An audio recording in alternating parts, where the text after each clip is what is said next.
Hello guys, welcome to our channel. Friends, వీడియోలో అయితే మనము ఇండియన్ రైల్వే నుంచి ఒక భారీ నోటిఫికేషన్ అయితే రావడం తేరింది. ఇక్కడ వేకెన్సీ అనేది నార్త్ వెస్టర్న్ రైల్వే నుంచి రావడం తేరింది. అండ్ గైస్, ఈ నోటిఫికేషన్కి అయితే ఎలాంటి ఎగ్జామ్ కానీ ఇంటర్వ్యూ కానీ ఏమైతే ఉండదు. మీరు జస్ట్ ఆన్లైన్ ద్వారా అప్లై అనేది చేస్తే సరిపోతుంది. ఆన్లైన్ ద్వారా అప్లై అనేది చేసిన వాళ్ళకైతే మీ ఎసెన్షియల్ క్వాలిఫికేషన్లో వచ్చిన మార్క్స్ ఆధారంగా షార్ట్ లిస్ట్ అనేది చేయడం జరుగుతుంది. అండ్ గైస్, ఇది అయితే మీరు చూసుకుంటే అప్రెంటిస్‌షిప్ నోటిఫికేషన్ అయితే ఉండడం తేరింది. అందరికీ మంచి అవకాశం. ఇక్కడ మీరు చూసుకుంటే అప్రెంటిస్‌షిప్ యాక్ట్ 1961 ప్రకారం అయితే అప్రెంటిస్‌షిప్ అయితే ఉంటుంది. గైస్, ఇక్కడ మీరు చూసుకుంటే అప్రెంటిస్‌షిప్ చేస్తే మీకు గ్రూప్ డి ఉద్యోగాల్లోని 20% రిజర్వేషన్ అయితే ఇస్తారని మీకు అందరికీ తెలిసే ఉంటుంది కదా. అండ్ గైస్, ఇక్కడ మీరు చూసుకుంటే ఆన్లైన్ ద్వారా మాత్రమే మీరు అప్లై అనేది చేయాల్సి అయితే ఉంటుంది. నోటిఫికేషన్ అయితే జనవరి 2న అయితే రావడం తేరింది. అప్లికేషన్ అనేది జనవరి 10 నుంచి స్టార్ట్ అవుతుంది. లాస్ట్ డేట్ అనేది ఫిబ్రవరి 10 వరకు అయితే మీరు అప్లికేషన్ అనేది చేసుకోవాల్సి అయితే ఉంటుంది. ఓన్లీ ఆన్లైన్ ద్వారా మాత్రమే మీరు అప్లై అనేది చేయాల్సి అయితే ఉంటుంది. అండ్ సెలక్షన్ ప్రాసెస్లో ఫస్ట్ ఇక్కడ మీరు చూసుకోవచ్చు, మీ 10th క్లాస్లో 50% మార్క్స్ అయితే ఉండాల్సి అయితే ఉంటుంది.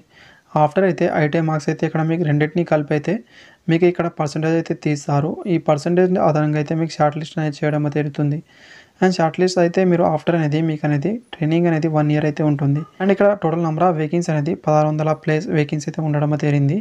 అందరికీ మంచి అవకాశం. మీ దగ్గర క్వాలిఫికేషన్ ఉంటే అప్లికేషన్ అయితే చేసుకోండి. ఇక్కడ మీరు చూసుకుంటే డిఆర్ఎం ఆఫీస్ అజ్మీర్లోని టోటల్ నెంబర్ ఆఫ్ వేకెన్సీ అయితే 402 వేకెన్సీ అయితే ఉన్నాయి. ఇక్కడ మీరు ట్రేడ్ వైజ్గా వేకెన్సీ, అదేవిధంగా ఇక్కడ కేటగిరీ వైజ్గా వేకెన్సీ అయితే చూసే ప్రయత్నమే చేయండి. ఈ నోటిఫికేషన్ అయితే మన టెలిగ్రామ్ గ్రూప్లో అయితే పెట్టడం అయితే జరుగుతుంది. నెక్స్ట్ డిఆర్ఎం ఆఫీస్ బిక్నూర్లో అనేది చూసుకుంటే టోటల్ నెంబర్ ఆఫ్ వేకెన్సీ అయితే 424 వేకెన్సీ అయితే ఉన్నాయి. నెక్స్ట్ డిఆర్ఎం ఆఫీస్ జైపూర్లో అనేది టోటల్ నెంబర్ ఆఫ్ వేకెన్సీ అయితే 488. అండ్ నెక్స్ట్ డిఆర్ఎం ఆఫీస్ జోధ్పూర్లో అనేది టోటల్ నెంబర్ ఆఫ్ వేకెన్సీ అయితే 67 అయితే ఉన్నాయి. నెక్స్ట్ బీటీసీ క్యారేజ్ అజ్మీర్లో అనేది 88 వేకెన్సీస్. అదేవిధంగా ఎలక్ట్రిక్ డిపార్ట్మెంట్లో ఇది కూడా అజ్మీర్లో ఉండడం అయితే జరుగుతుంది. ఇక్కడ టోటల్ నెంబర్ ఆఫ్ వేకెన్సీ అయితే 25 అయితే ఉన్నాయి. తర్వాత బీటీసీ లోకో అజ్మీర్లో అనేది టోటల్ నెంబర్ ఆఫ్ వేకెన్సీ అయితే 56 అయితే ఉన్నాయి. క్యారేజ్ వర్క్షాప్ బీక్నూర్లో అనేది 29 వేకెన్సీ అయితే ఉన్నాయి. అదేవిధంగా ఇక్కడ మీ ట్రేడ్లో అనేది ఎక్కడ ఎక్కువ వేకెన్సీ ఉంటే అక్కడ అప్లై అనేది చేయాల్సి అయితే ఉంటుంది. ఎసెన్షియల్ క్వాలిఫికేషన్ అయితే ఓన్లీ ఐటీఐ ఉండాల్సి అయితే ఉంటుంది. కంపల్సరీగా ఐటీఐ ఉన్న వాళ్ళు మాత్రమే ఎలిజిబుల్ అవుతారు. 10th క్లాస్ ఒకటే ఉంటే నాట్ ఎలిజిబుల్ అండి.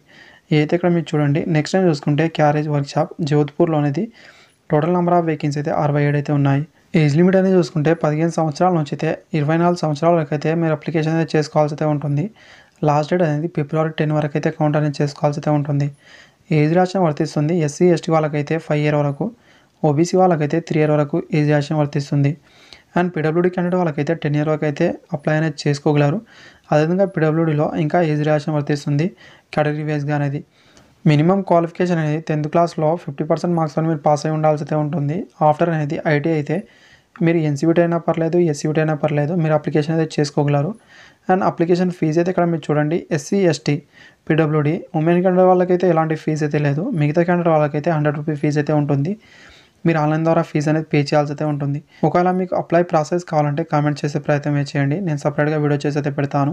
అండ్ ట్రైనింగ్ పీరియడ్ అయితే 1 year ఓన్లీ ట్రైనింగ్ పీరియడ్ మాత్రమే ఉంటుంది. స్టైఫండ్ విషయానికి వస్తే వాళ్ళ రూల్స్ ప్రకారం అయితే స్టైఫండ్ అయితే ఉంటుంది. స్టైఫండ్ విషయాలు అనేది మీకు క్లారిటీ కావాలంటే కింద డిస్క్రిప్షన్లో ఒక వీడియో అయితే ఉంటుంది, అదైతే మీరు చూసేయండి. దాన్ని చూస్తే మీకు ఈజీగానే అర్థమవుతుంది మీకు స్టైఫండ్ అనేది ఎంత ఇస్తారు. అదేవిధంగా మీకనే చూసుకుంటే హాస్టల్ అకామిడేషన్ అలాంటివి ఏమైనా ఉంటాయా, నెక్స్ట్ అనేది టైమింగ్ అనేది ఎలా ఉంటుంది, ట్రైనింగ్ టైమింగ్ అనేది ఆ ప్రాసెస్ కూడా నేను చెప్పాను. ఆ వీడియో అయితే మీరు చూసేయండి.